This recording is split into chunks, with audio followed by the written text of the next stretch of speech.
स्वागत है दोस्तों आपको स्टडी फॉर यूपीएससी में। कल हम लोगों ने इकोनॉमिक्स पढ़ा था या इकोनॉमी पढ़ा था। आज जो है डे 2 में हम लोग पॉलिटी का अध्ययन करेंगे। देखते हैं पहला चीज़ संविधान।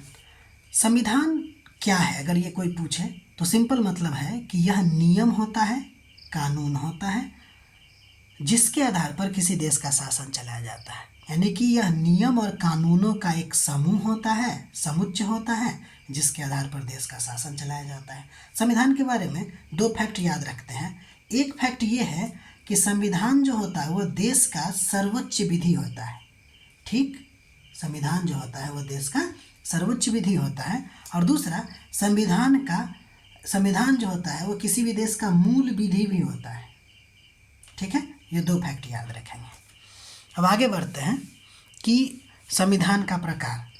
तो संविधान 2 प्रकार का है, एक लिखित और दूसरा अलिखित। देखते हैं क्या होता है। लिखित संविधान जो है ना वह एकल दस्तावेज में लिखा हुआ संविधान होता है, जबकि अलिखित संविधान भी लिखा हुआ होता है लेकिन अलग अलग दस्तावेज में लिखा होता है। ध्यान देंगे, अलिखित भी लिखा ही होता है, बस वो अलग अलग दस्तावेजों में लिखा होता है। जैसे विधायिका के लिए अलग, कार्यपालिका के लिए अलग।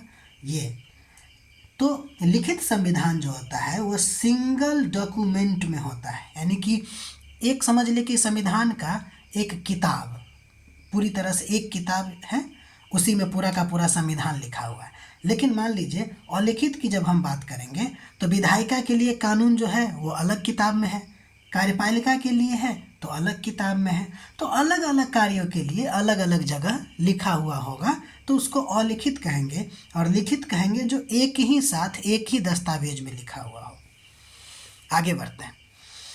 लिखित संविधान को जो है एक संविधान सभा के माध्यम से लिखा जाएगा। यानी कि लिखित संविधान सभा के मूल मतलब लिखित संविधान के मूल में एक संविधान सभा होगा, जबकि अलिखित में ऐसी कोई व्यवस्था नहीं है। आगे बात करते हैं। क्योंकि लिखित संविधान जो है वो संविधान सभा के माध्यम से लिखा हुआ होता है, इसीलिए इसको रेगुलेटेड कॉन्स्टिट्यूशन भी कहा जाता है। यानी कि लिखित संविधान को रेगुलेटेड कॉन्स्टिट्यूशन भी कहा जाता है। क्यों कहा जाता है?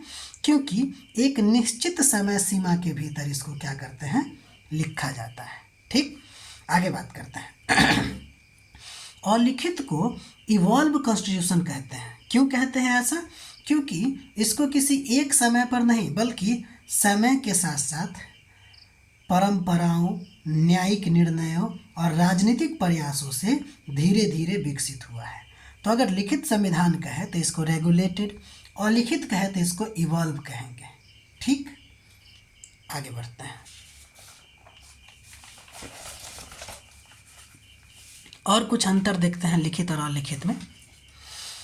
लिखित संविधान में संविधान की सर्वोच्चता होगा, ठीक है, जबकि अलिखित में संसद की सर्वोच्चता होगी। लिखित में संशोधन की जो प्रक्रिया होगी, बदलाव की जो प्रक्रिया होगी वो स्पष्ट तौर पर लिखा हुआ होगा, जबकि अलिखित में जो परिवर्तन और संशोधन होता है ना वो लिखा हुआ होता नहीं, बहुत आसान होता है, सिंपल। आगे बात करते हैं। जब आप लिखित संविधान है यानी कि खुद आप बना रहे हैं तो आप या तो कठोर बना सकते हैं या नम्र यानी कि लचीला बना सकते हैं, या हो सकता है कि कठोर और लचीला दोनों का मिला जुला रूप बना सकते हैं। लेकिन अलिखित संविधान जो है वह अनिवार्य रूप से नम्र ही होगा। ये कहाँ कहाँ पाया जाता है लिखित? तो भारत में, अमेरिका में और फ्रांस में, जबकि अलिखित जो है ब्रिटेन, न्यूजीलैंड, इजराइल में। अब हम बात करते हैं राज व्यवस्था का, पॉलिटी। तो राज व्यवस्था क्या है? तो यह संविधान का अनुप्रयोग है। यानी जब संविधान को व्यवहार में लागू किया जाता है तो जो विषय और मुद्दा उभर कर सामने आती है उसे राज व्यवस्था कहते हैं। यह संविधान से व्यापक होता है, यानी कि संविधान से ज़्यादा व्यापक ये होता है। ऐसा क्यों? क्योंकि इसमें संसद के कानून होते हैं, न्यायालय के निर्णय होते हैं और राजनीतिक दल का काम बहुत सारा चीज़ सब देखा जाता है। एग्जाम्पल के तौर पे मान लेते हैं कि आर्टिकल नंबर जो 17 है वह क्या है, तो वह जो है आपको छुआछूत के अंत के बारे में है। तो उसमें बस लिखा हुआ है कि संविधान में लिखा हुआ है कि छुआछूत एक दंडनीय अपराध है। लेकिन पॉलिटी इसका क्या होगा, यानी कि राज व्यवस्था इसका क्या होगा, तो राज व्यवस्था इसका ये होगा कि पहली बात तो ये बताएंगे कि छुआछूत है क्या, और अगर छुआछूत है तो उसके लिए कितना दंड है, अगर कोई एक बार करे तो कितना दंड मिलेगा, कोई अगर बार बार कर रहा है तो वो कितना दंड मिलेगा, तो वो उसका राज व्यवस्था का पार्ट आएगा। ठीक है, सिंपल शब्दों में कहें तो कॉन्स्टिट्यूशन जो है वह जो है आपको लीगल फ्रेमवर्क होता है, यानी कि देश का कानूनी अधिकार आधार होता है, जबकि पॉलिटी जो होता है वह प्रैक्टिकल वर्किंग होता है, यानी कि संविधान का व्यवहारिक क्रियान्वयन होता है। उम्मीद है अब आप समझ गए होंगे। आगे बात करते हैं, जैसे यहाँ भी उदाहरण हम लिए हैं, जैसे भारत का संविधान हमें लोकतंत्र देता है, जबकि भारत की पॉलिटी यह बताती है कि वह लोकतंत्र वास्तव में कैसा काम कर रहा है। ठीक है, अब एक वर्ड है जिसका नाम है संविधानवाद, उसके बारे में पढ़ते हैं। तो देखिए क्या है संविधानवाद। तो संविधानवाद जो है एक सिद्धांत है जिसके अनुसार सरकार की शक्तियाँ कानूनी रूप से सीमित होनी चाहिए, यानी कि यह सिद्धांत कहता है कि सरकार की जो शक्ति है ना वह कानूनी रूप से सीमित होना चाहिए। साथ ही साथ इसका जो अधिकार है, प्राधिकार है, जो इसकी वैधता है सरकार की, वह सब के सब इन सीमाओं के पालन पर ही निर्भर करता है। ये परिभाषा ध्यान रखिएगा। या इसे सिंपल परिभाषा और भी है कि कॉन्स्टिट्यूशनलिज्म, जिसको संविधानवाद कहते हैं, इसका अर्थ केवल संविधान होने से नहीं है, बल्कि सत्ता पर संवैधानिक सीमा लगाना है। यानी संविधानवाद जो है ना एक प्रकार से लिमिटेड गवर्नमेंट की बात करता है, यानी कि मनमाना शासन की अभाव की बात करता है। ठीक है, यानी संविधानवाद का अर्थ जो है वह सीमित शासन अर्थात मनमाने शासन का अभाव की बात करता है। यहाँ एक बात गौर कीजिएगा कि संविधानवाद का जो संबंध है ना वह लिखित, अलिखित या राजनीतिक व्यवस्था से नहीं है। यह लिखित में भी हो सकता है, अलिखित में भी हो सकता है। ठीक है, इस बात को ध्यान दीजिएगा। अगर कहा जाए कि संविधानवाद केवल लिखित संविधान में होता है तो यह गलत कथन होगा। ठीक है, अब बात करते हैं संविधानवाद की विशेषता। अच्छा, इसको एक एग्जाम्पल से भी समझा सकते हैं। जैसे मान लेते हैं कि दो तीन बात गौर करते हैं। जैसे मान लीजिए कि एक क्वेश्चन पूछा जाए कि जहाँ संविधान होगा वहाँ संविधानवाद भी होगी, और जहाँ संविधान नहीं होगा वहाँ संविधानवाद भी नहीं होगा। क्या ये दोनों सेंटेंस सही है या गलत? तो हम कहेंगे ये दोनों सेंटेंस गलत है। क्यों? क्योंकि मान लेते हैं कि हिटलर की बात करते हैं। हिटलर के समय में भी एक संविधान लिखा गया था, लेकिन क्या हम उसमें कह सकते हैं कि वहाँ संविधानवाद होगा? बिल्कुल नहीं होगा।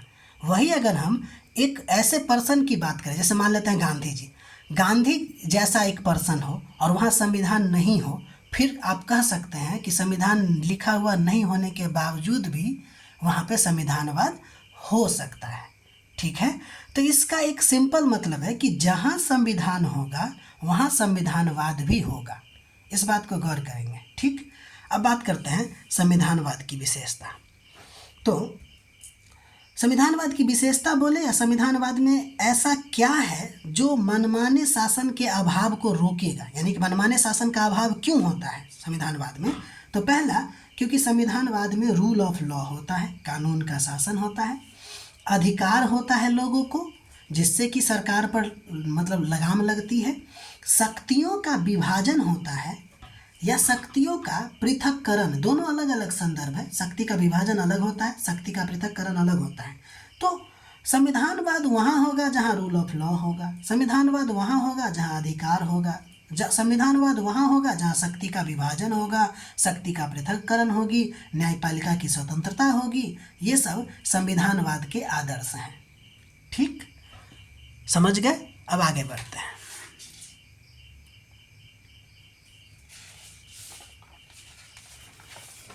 अच्छा, इसमें इतना ही है, बाकी हम लोग आगे पढ़ेंगे। यहाँ पे कुछ क्वेश्चन प्रैक्टिस के लिए आपको दिया गया है, जैसे लिखित और अलिखित संविधान में क्या अंतर है। ठीक, दूसरा, संविधान और संविधानवाद में क्या अंतर है, साथ ही आपको बताना है कि संविधानवाद का तत्व क्या क्या है। दूसरा कि तीसरा नंबर ये है कि संविधान किसी देश की मूल विधि होती है, इस पर टिप्पणी करना है। कैसे संविधान जो होता है वो मूल विधि होता है, थोड़ा सा हिंट देते हैं।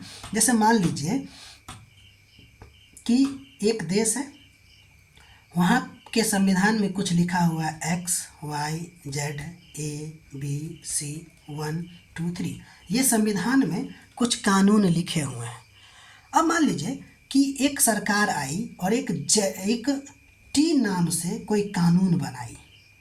ठीक है, अब इस टी कानून का जो अस्तित्व है ना, वो इस पे डिपेंड करता है। अगर ये X, Y, Z, A, B, C, 1, 2, 3 से मैच नहीं किया तो ये संविधान, ये जो कानून है, वहीं पे न्यायपालिका के द्वारा निरस्त कर दिया जाएगा। ठीक, अगर ये मैच कर गया तो फिर इस संविधान का, इस कानून का अस्तित्व हो जाएगा। इसलिए कोई भी कानून अगर बनेगा ना तो उसका अस्तित्व जो है इसी X, Y, Z, A, B, C और 1, 2, 3 पे डिपेंड करेगा जो कि संविधान में लिखा है। तो कौन ज़्यादा मूल विधि हुआ, ये वाला या ये वाला? तो हम कहेंगे ये वाला। तो जो संविधान में होता है ना, जो संविधान होता है वो किसी देश का मूल विधि होता है। एक और अंतर देखते हैं कि संविधान और संविधानवाद में अंतर स्पष्ट कीजिए। जो आपको बता चुके हैं कि संविधान जो होता है नियम और कानून होते हैं, और जो राज व्यवस्था होती है वो आपको क्या होता है, तो उसका एप्लीकेशन होता है, प्रायोगिक तौर पे होता है। ठीक है, एक बात ध्यान दीजिएगा कि ये जो हम पढ़ रहे हैं या फिर पढ़ा रहे हैं, सबसे पहली बात तो सिर्फ लेक्चर देखना नहीं है, आपको नोट भी मेकिंग करना है। ठीक है, और ये क्वेश्चन को भी मतलब कि प्रैक्टिस करना है। नहीं तो क्या होता है ना कि धीरे धीरे लोगों को आदत नहीं रहती है लिखने का, तो लिखने का प्रैक्टिस कीजिए। सिंपल क्वेश्चन है, फिर धीरे धीरे हार्ड क्वेश्चन को फिर हम लोग टैकल कर पाएंगे। नहीं तो सिंपल लिखने नहीं आएगा, आपको लिखित और लिखित में अंतर नहीं पता चलेगा, तो फिर आगे जो भारी सवाल या बड़ा सवाल रहेगा उसको कैसे टैकल कीजिएगा। इसलिए ज़रूरी है कि नोट मेकिंग कीजिए, सिर्फ सुनना नहीं है। और दूसरा, क्वेश्चन भी लिखने का कोशिश कीजिए। ठीक है, बाकी सब्सक्राइब भी कर दीजिएगा। धन्यवाद।